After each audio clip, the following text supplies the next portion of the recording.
the Concert Help channel. In today's video, we'll be taking a look at how to launch a deployment run.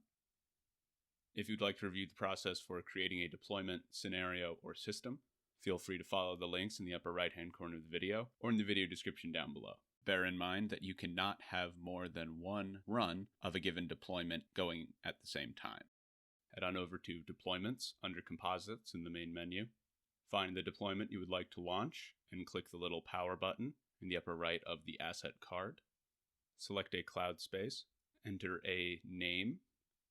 You also have the option of entering a description.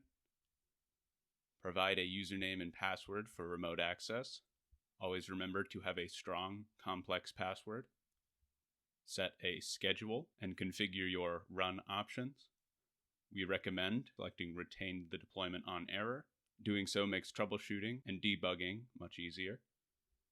If you are deploying in Azure, or in this case, AWS, you will have the option to select the instance type for your deployment run. Bear in mind that certain instance types will be available based on the OS type you have chosen at your system level, and that the minimum requirements for CPU and RAM specified at the system level will also limit the instance types visible in this section. Next, enter any custom properties and select Submit. And in no time at all, you will be the proud owner of your very own deployment run.